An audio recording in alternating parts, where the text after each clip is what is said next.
Continuamos, amigos, en La Otra Mirada y recibimos a María Elisa Areán. ¿Cómo andás, María ¿Cómo Elisa? está, Fernando? Qué Ella, gusto. Hoy yo le nos voy a tocó. contar, ella está siempre, lo que pasa es que no siempre está de este lado, está siempre del otro lado. Exacto, exacto. Eso es la invisibilidad de lo visible. Lo dejamos para otro Traducime, momento. vení, traducime, porque a esta hora de la Y bueno, noche... pero algo de eso es de lo Sí, que vamos a hablar hoy, ajá, porque tenemos una invitada realmente de lujo. sí, Vamos a entrar en contacto por Zoom sí, con la licenciada psicóloga Silvana Yaquero, con sí, quien vamos a hablar de la invisibilidad de algunas cosas que ujú, no podemos percibir, que sí, no percibimos, que no sí. nos dejan, A veces no queremos, a veces no queremos, y fundamentalmente el silencio. sí, cómplices, A casi veces siempre. el silencio también es decir, Sí, claro, y no lo sabemos sí, interpretar. claro. Si la tenemos en el aire a Silvana. Hola, ¿cómo andan? No la, Hola, Sil. no la escuchamos. Hola. Sabemos que estás bien porque te escucho, pero te escuchamos muy lejos. Necesitamos un poquito de nosotros Está, acá están con los pasando chicos para de... acá están pasando para acá el sonido. ¿Cómo te va, Silvana? ¿Bien? Bien, ¿ahora me escuchan? Sí, señor, Perfecto. ahora perfecto. ¿Sí? ¿Cómo ¿Cómo Sí. andas? estás? ¿Cómo andas, Vilar? Bien, vos, esta mujer hace no sé cuántos años está trabajando, yo diría luchando, más que trabajando, para que este tema tenga más visibilidad de la que tiene, pero mucho más que visibilidad tenga base legal, sustento legal, que por Es ahora creo que no lo tiene. exactamente. No. Silvana, sabrás que es un gusto para mí estar conversando contigo. Parte de esta temática la hemos trabajado mucho juntas, hemos Ujú, hablado, hemos tenido largas conversaciones, pero fundamentalmente Silvana, que además de su larga trayectoria profesional, haber atravesado su licenciatura en psicología en la UDELAR, ha escrito libros, también es abogada y está impregnada en relaciones laborales, pero se ha dedicado a la parte invisible de los seres humanos, esas ujú. cosas que tanto daño nos hacen y que muchas veces no sabemos El detectar. bullying y el mobbing. Exacto. ¿Cómo está eso, Silvana? ¿Cómo viene? Desde hace años que viene más o menos parecido, pero capaz que hay algún avance que nosotros no conocemos. En realidad los avances que hay al respecto es que hoy todo el mundo tiene más que claro lo que es el bullying y lo que es el mobbing, ¿no? Entonces ya las personas pueden identificarlo más fácilmente y eso hace que puedan pedir ayuda más rápidamente, lo que hace que las situaciones no sean por ahí tan graves, ¿no? Ujú, Pero en realidad en materia de bullying y de mobbing nosotros volvimos a presentar el año pasado dos proyectos de ley, uno en mobbing, otro en bullying. El de mobbing sigue sin moverse, evidentemente como es un tema del poder, ¿no?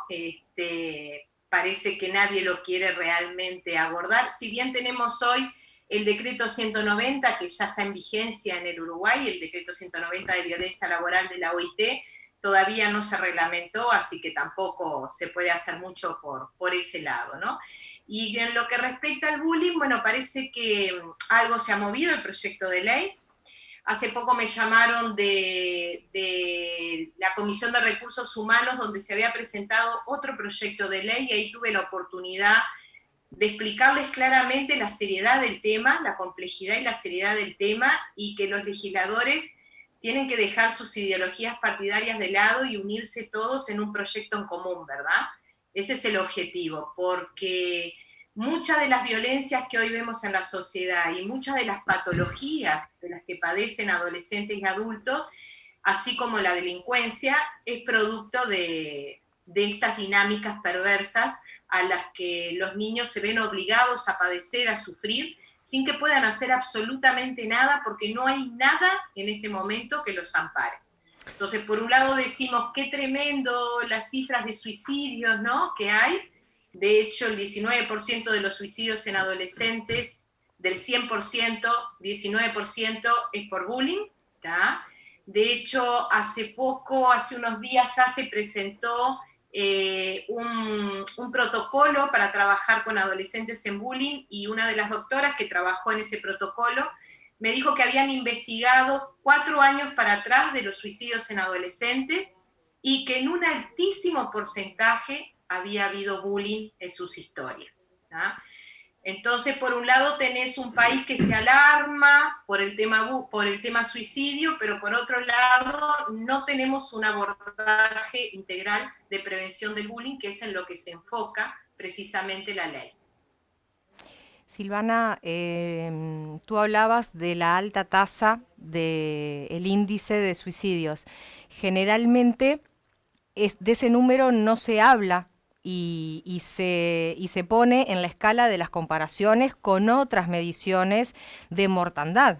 Entonces, ¿cómo estamos en condiciones de decir cuál es el índice para prevenir, por supuesto, pero además cómo los familiares directos y el círculo más cercano ante una situación complicada en niños o adolescentes detecta para consultar a un profesional específicamente y poder comenzar a tratar diagnosticado esta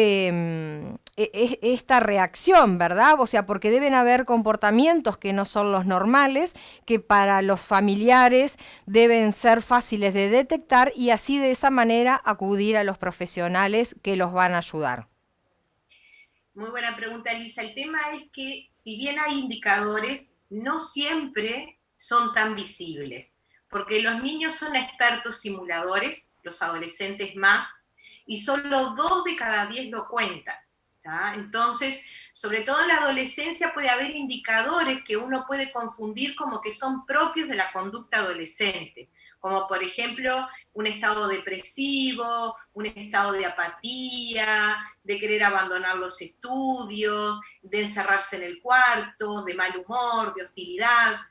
La diferencia en estos casos es que en el bullying estos síntomas aumentan con el tiempo y son sistemáticos, o sea, se sostienen. En cambio, en un adolescente que no sufre de bullying hay como picos, ¿verdad?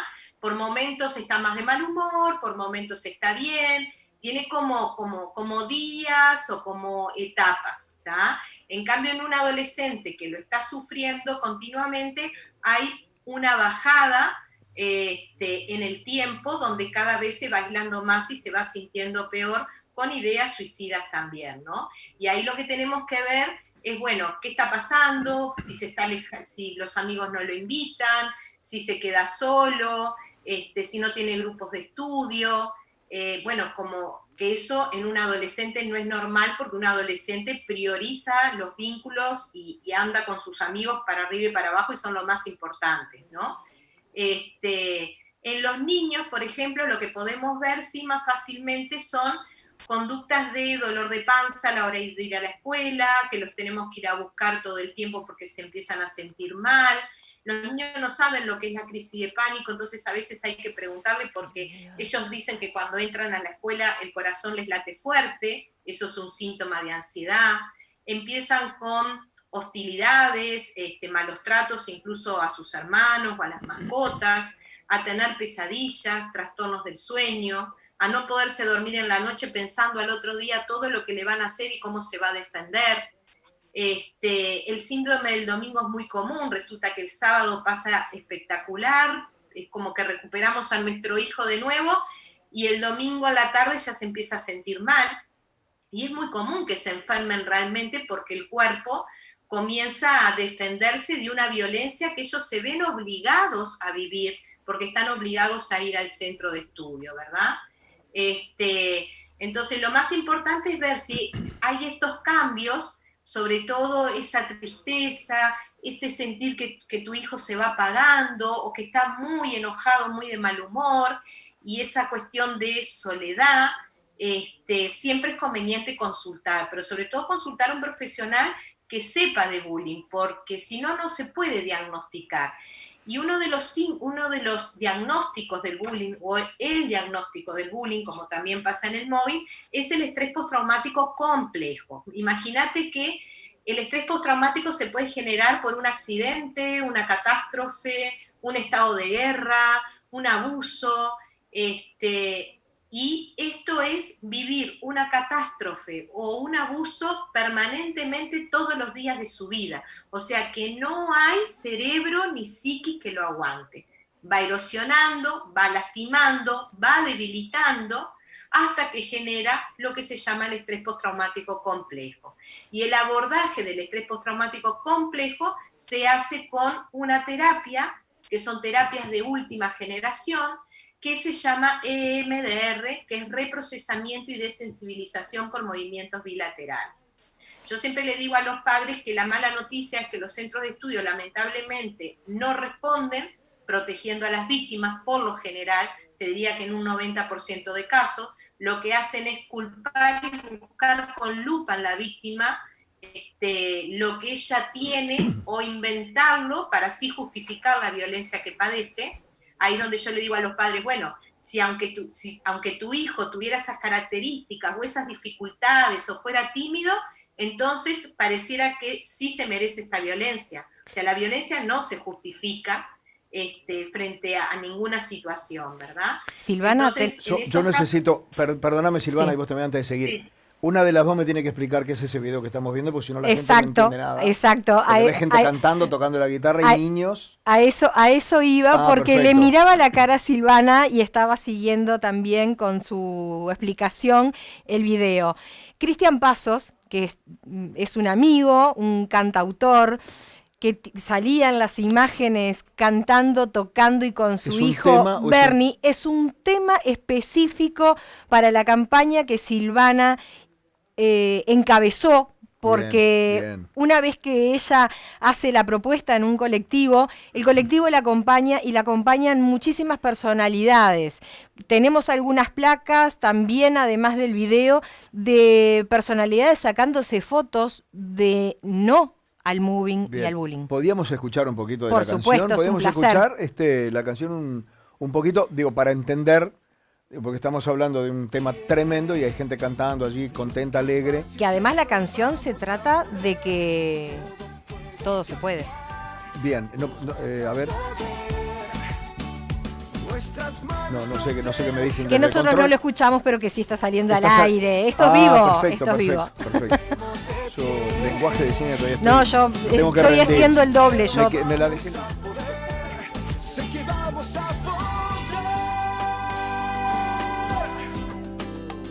Quiero preguntar a Silvana, si me permitís, ¿qué tiene de contenido el proyecto o los proyectos de ley que hay en el Parlamento para, de alguna manera, facilitar el abordaje del tema? Es decir, yo tengo en mi clase un niño al cual le hacen bullying permanentemente, pero me hago el boludo. Miro para otro lado, no le doy pelota a nada, y los niños me lo denuncian y yo no le doy corte. Es decir, ese proyecto de ley después la emprende conmigo por haber sido cobarde, por haberme callado la boca, por haber sido cómplice, ¿o es desde otro punto de vista el tema?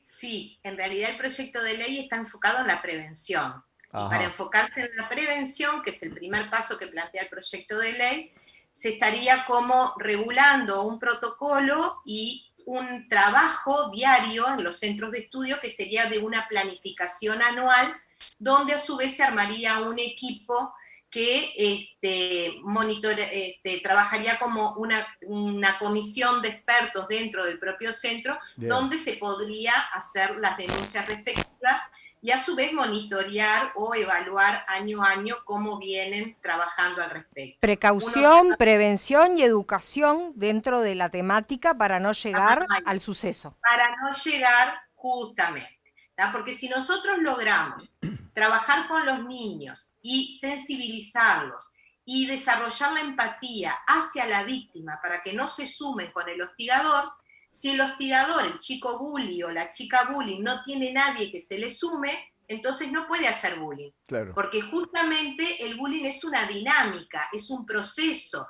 es sistemático y repetitivo. Entonces se logra esta dinámica por los cómplices, ¿bien? Entonces ahí nosotros lograríamos un cambio cultural que después va a impactar en el resto de la sociedad y en el resto de las dinámicas de chivo expiatorio. Bien, y la otra pregunta cortita es ¿por qué crees que los legisladores miran para el costado con este tema?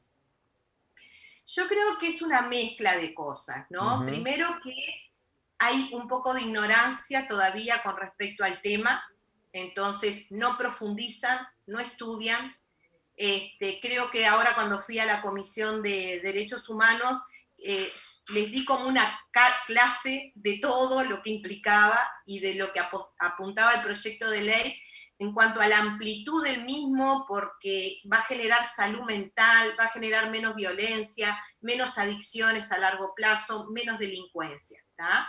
Y creo que también es como una cosa de que en nuestro país no hay una cultura de enfocarnos en los niños, ¿tá? Tenemos una sociedad muy adultocéntrica, ahora que está de moda este concepto con el proyecto de tenencia compartida, donde la mirada siempre es hacia los adultos, ¿tá?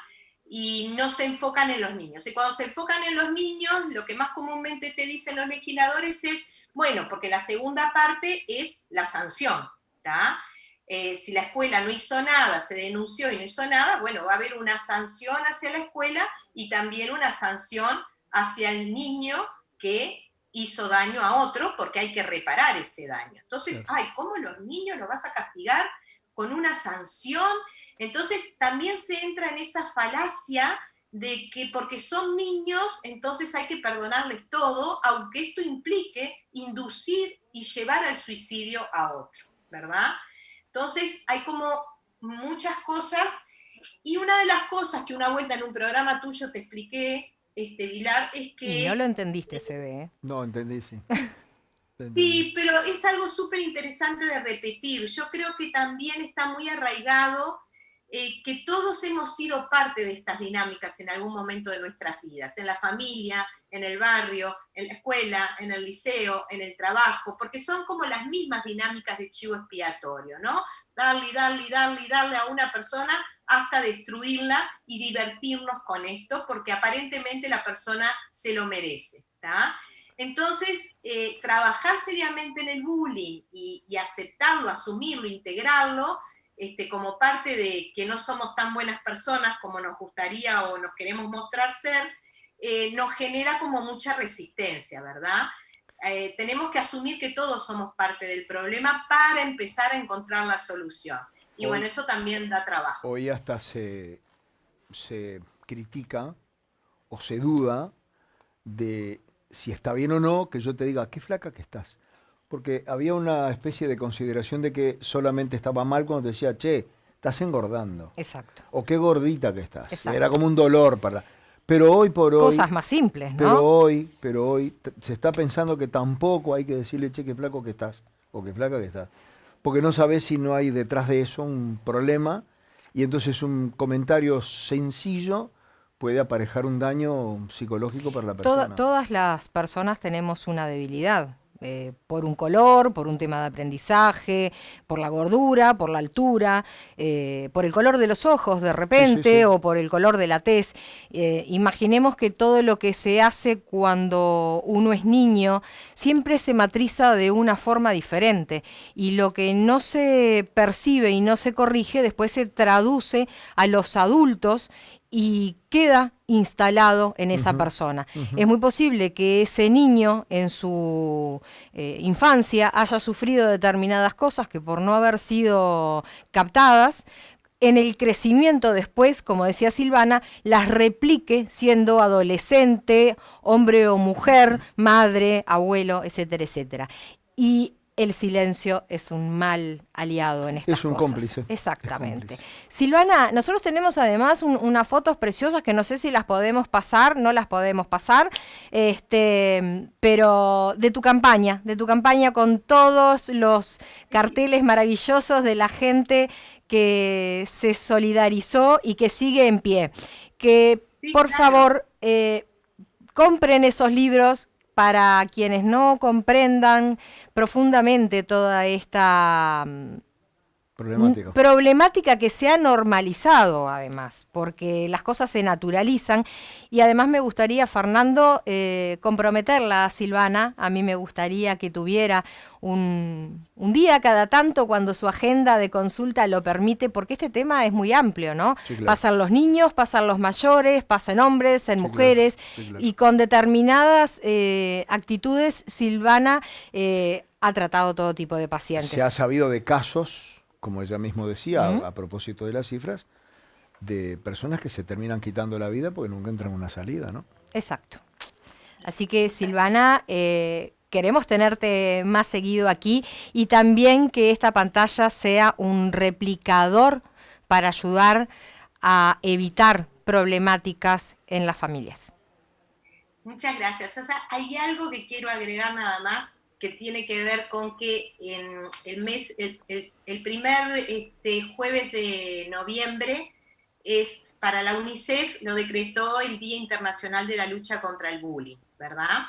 Entonces, estamos implementando a lo largo de este año, también hay un proyecto de ley que pide que se declare el mes de noviembre como el Día Internacional del Bullying, justamente para que todos los centros de estudio utilicen ese mes para profundizar y trabajar en prevención, pero también para lograr que todo el pueblo uruguayo nos sumemos, ya sea con carteles, con stickers, con lo que venga, para decirle no al bullying, porque mañana puede ser tu hijo, tu sobrino, tu nieto, el que le toque padecerlo. Muy bien. Silvana, ¿dónde presentaste los proyectos que dijiste? La Comisión de Educación, el de Bullying, y en la Comisión de Derechos Humanos, el de Mobbing. Estos son nuevos. ¿Qué pasa con lo que ya había por allí hace tiempo? Nada. En realidad, en Mobbing creo que hay como 10 proyectos de ley presentados desde el 2008. Creo que el primero fue de Cefroni. Somos unos hipócritas. La verdad, somos unos hipócritas. Claro, exactamente. Estas no son cosas políticas, estas son cosas de salud. No venden, no dan votos, no se traducen casi nada, qué sé yo. Y en el tema mobbing fue peor todavía, porque se legisló la ley de acoso sexual mezclada con un concepto de acoso laboral, que no es mobbing, ¿tá? Entonces se mezclaron las comisiones de género, que son las que tienen que hacerla. Mira, para el funcionario público que sufre de mobbing es devastador, porque es años y años de estar luchándola y peleándola para ver si consigue algo. Sobre todo cuando el acoso es de tu jefe o de tus jefes. Sí, ese es el más perverso, ¿no? Claro, ese es el peor. Claro, porque estás en un círculo vicioso del cual no salís. Y si llegas a denunciar y encima después te tienen años envuelta, después años en el Ministerio de Trabajo, después en lo contencioso administrativo, se te va la vida. Sí, señor. Sí, Independientemente de eso, Silvana, no descartemos que existe el mobbing a la inversa, ¿no? De abajo hacia arriba. Y también, ese también es muy perverso. Ese también es muy perverso. Es muy perverso, ¿vos sabés por qué? Porque generalmente se suman los sindicatos a ese tipo de mobbing. Exacto. Mira. Entonces hay mucho poder ahí y bueno, y el mobbing es un tema de poder, ¿tá? Y así como es el bullying también, porque siempre hay un desequilibrio de poder y lo que se busca es destruir a la víctima, que pierda el trabajo y que si se muere mejor. Es tremenda la dimensión de la maldad del ser humano y más cuando se juntan en grupos. La patota funciona potenciando, haciendo que no te sientas culpable, diluyendo todo tipo de valores y de ética, y bueno, y allá vamos como animales a destruir a alguien, ¿no? Por eso lo hecho que creo que se lo merece. Que además muchas veces la víctima queda desfasada de su verdadero rol, y corregime, no me quiero expresar incorrectamente, Silvana, y el victimario tiene un perfil de víctima. Se para desde un lugar en donde esa patota que dice Silvana apoya al victimario, y la verdadera víctima queda en un lugar muy menguado, pero además en unos roles inversos que son muy difíciles de revertir, y genera realmente un desfasaje importante. Tal cual, porque la habilidad que tiene el que hostiga a su jefe, el que dispara la dinámica, es de usar todos aquellos trabajadores que por algún motivo hayan tenido alguna molestia con este jefe, ya sea porque no le dio las horas extras, o porque le cambió la licencia, o porque el escritorio que le dio no le gustó, o porque le cambió las tareas, o por lo que fuera, y les va a ir comiendo la cabecita y los va a ir juntando uno a uno para que hagan una falsa denuncia de acoso laboral. He tenido muchos casos en lo público y de hecho denuncias cruzadas en las que he tenido que peritar y que ha sido realmente muy trabajoso, pero hay jueces que cada vez están más empapados en el tema, sobre todo en el Tribunal de lo Contencioso Administrativo, y hemos logrado algunas sentencias a favor de las víctimas y con jurisprudencia. Creo que la última gran sentencia que logramos fue contra el Sodre, de 5 casos de funcionarias, que fue tremendo, tremendo. Mira. Bueno, Silvana, muchísimas gracias por todas estas novedades y nos estamos viendo en cualquier momento. Y suerte. Muchas gracias a ustedes por la invitación. Suerte con el programa también. Va a terminar siendo campeona mundial de remo. Totalmente, remando por varias leyes en donde vas a sacar músculo, Silvana, pero todo sea por un bien común, por el país, y que ojalá trascienda fronteras para que pueda salir de nuestro país y prosperar con otros ciudadanos que padecen esta enfermedad. Estoy trabajando con el Parlamento de Chile. Muy bien, muy bien, así, muy bien. Vamos a ver si allá hay una ley, pero hay una mala ley, entonces ahora están tratando de modificarla. Arriba, Silvana. Muchas gracias. Muchísimas gracias. Un gusto. Gracias. Chau, chau. Chau. Bueno, hacemos una pausa. Hacemos una pausa y luego volvemos con más visitas. Sí. Pero yo estoy muy contenta hoy porque todas entrevistadas mujeres, ¿eh? ¿Sí? Sí, tuvimos. Acá, y no sé, vos querés el día libre. Me hubieran dicho. Pero no es pago. Me hubieran dicho, no es hubiera ido a ver a Peñarol al estadio. No. Pero todas mujeres hoy. Está la Queen, estuvimos con Silvana Yaquero, ahora viene la diputada Graciela Guido, luego viene la directora Nute, integrante del directorio por el Frente Amplio, María Fernanda Cardona. Bien. Y ustedes se tienen que quedar para el cierre. Y la Queen que va a decir al final del programa. Y la Queen va a decir algo que no sabes qué es, pero hoy es un programa potente. Pero además la banco. A muerte. Pausa y ya venimos.